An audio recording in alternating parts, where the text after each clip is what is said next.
যিনি অসুস্থ, আপনাদের সেই দোয়ায় সুস্থ হয়ে যাবেন আমি বিশ্বাস করি। আমাদের প্রিয় নেতা জনাব তারেক রহমানকে, যিনি আমাদেরকে দানের শীষের প্রতীক দিয়ে আপনাদের মধ্যে পাঠিয়েছেন। আমি একজন ক্ষুদ্র দানের শীষের কর্মী, আমি একজন ক্ষুদ্র বিএনপির কর্মী। উনি ভালোবাসার স্বরূপ হিসেবে আপনারা পাঠিয়েছেন, আপনারা সেই মর্যাদা রক্ষা করবেন।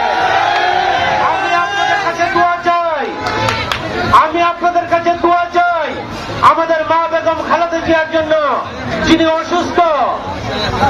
আপনাদের সেই দোয়ায় সুস্থ হয়ে যাবেন আমি বিশ্বাস করি।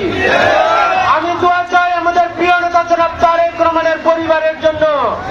আমার ভাই জনাব তারেক রহমান দোয়া চাচ্ছেন, বারবার দোয়া চাচ্ছেন, আমাদের মা বাঁচার জন্য আকুতি করছেন। তাকে নির্যাতন করা হয়েছে, তাকে কারারুদ্ধ করা হয়েছে, তাকে দীর্ঘদিন কারারুদ্ধ করা হয়েছে। আপনাদের ভালোবাসে উনি ফিরে এসেছেন, আপনাদের সেই ভালোবাসে উনি বাঁচতে চান। আমাদের মা আপনাদের সুদীর্ঘ